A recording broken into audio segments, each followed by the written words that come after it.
Hey guys, welcome back to Sevenfold Farm. Today I'm doing the Thursday devotional, and before we get started, I just want to tell you guys, I don't know if you can see them, but there's some utility poles behind me. We have a huge pile of them, and just last night there was a rat snake, which is just like a normal black snake, over there hiding in the utility poles, and he is about 7 feet long, maybe a little bit longer. He's pretty long, and he's about that thick. So he's pretty big. I probably won't see him. He's probably inside the logs right now staying cool and hunting mice. But anyway, just want to tell you that way if I suddenly jump up and run off to go kill a snake, that's why. Anyway, today we're doing our devotional in 1 Kings. I'm going to be talking kind of through chapter 1 all the way to chapter 11. And through that, I won't read all of that because that's a lot of reading and it'd take me a while. But what I'm talking about is how a lot of the kings in the Bible times pretty much turned away from God eventually. Even David, whom God said was after his own heart, turned away from him at some point and would disobey. Because, I mean, everybody's human, but even those kings that were chosen by God did turn away from him sometimes. But I'm reading about Solomon in here, and so if you start at chapter 1 in 1 Kings, it talks about David kind of getting old and dying, but before he dies, he makes Solomon his king, because Solomon was chosen by God, and he's supposed to be the peaceful king whom God is going to have build his temple for him. So it goes through that, and then around, let's see, chapter 6, he builds God's temple, and so the God's promise to David comes true, because David was going to build the temple for God, but God told David that he wanted somebody else to do it because David was not a peaceful king. He was going to wars a lot and stuff, and God wanted his temple to be a peaceful place, and so he wanted Solomon to do it because he knew that Solomon would be a peaceful king. So anyway, Solomon in chapter 6 goes ahead and builds the temple, and then on to chapter 10 in 1 Kings chapter 10, he gets a visit from the Queen of Sheba, and she challenges him with a lot of riddles, of the hardest riddles she can think of, and he answers them all correctly, and he shows her like everything he has and all of his wealth and everything, and all of his wisdom and all the power he's gained over these first couple years of him being king. And it says in here, let's see, after she was impressed, it's talking about she was impressed with his wisdom, and so she went ahead and gave him all the gifts that she had brought, all the gold, all the silver, everything she had brought from her land, to gift to him. But he had proven himself to her that he was wise and he was rich, and so she felt that he was worthy enough.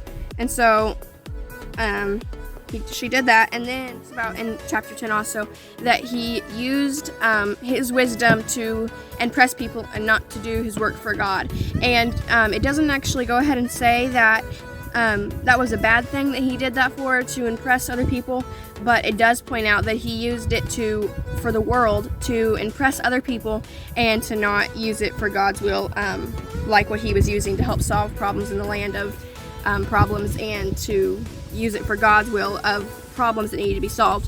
This time he used it for impressing people and getting more wealth, and God allowed him to use that wisdom because we know that God gave him that wisdom and God allowed him to do that.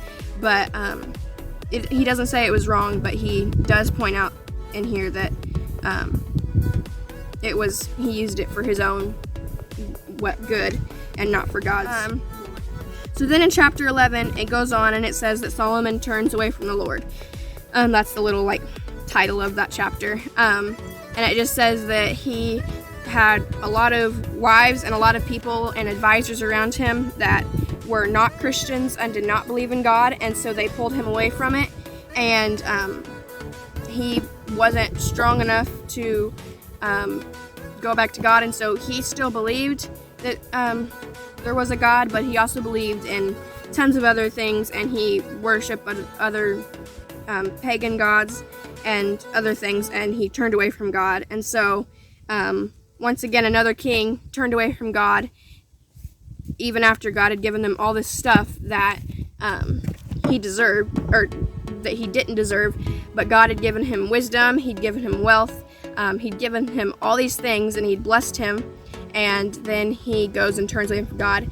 And what I want to talk about that is we need to apply that to our lives, because a lot of times we will either get ourselves with a group of people that is not a good group to be around, because sometimes you'll tell yourself that you're going to be able to witness to them, but the truth of it is, if there's more of them than there are of you that are acting wrong or whatever, you're going to be drugged down, and it's going to be a lot harder than what you think.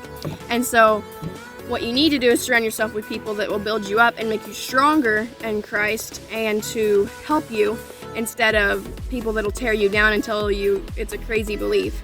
And so even all of these kings in the Bible that have turned away from God and have gone to believing something else, they all in the end regret their decisions, and they ask God for forgiveness. Like King David, he wept and fasted for forgiveness, and all those different things that they do that are wrong, they always go back to God, and God forgives them, and he uses even their mistakes for the good to help everyone around them. And so sometimes when we make bad decisions, God will still use those to help others and to help us learn from our mistakes, because if we never do anything wrong, then we'll think of ourselves as perfect, and we're not. We're just humans, and we need to learn from our mistakes, and to always go back to God when we're in trouble, and to not turn to other things.